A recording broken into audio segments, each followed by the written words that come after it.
Praise the Lord.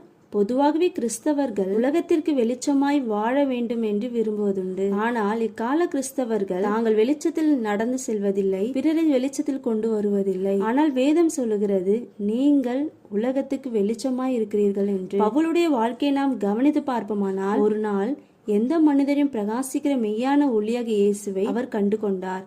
அதற்கு பின்பு தான் பெற்றுக்கொண்ட வெளிச்சத்தை பிற மனிதன் பெற்றுக்கொள்ள வேண்டும் என்பதற்காக வெளிச்சமாய் பிரகாசித்தார். நாமும் கூட எந்த மனிதனை பிரகாசிக்கிற மெய்யான ஒளியாகிய இயேசுவால் ரட்சிப்பை அடைந்திருக்கிறோம். அவன் நம்மை வெளிச்சமாய் மாற்றிருக்கிறார். அப்படி வெளிச்சத்தை பெற்றுக்கொண்டனா அந்த வெளிச்சத்தை நம்மில் மாத்திரம் வைத்துக் கொள்ளாமல் இருளாகிய கவலை, கண்ணீர், வருத்தம், பாவம், சாபம் போன்றவற்றில் இருக்கிற ஒவ்வொருவருடைய வாழ்க்கைக்கும் வெளிச்சம் கொடுக்க வேண்டும்.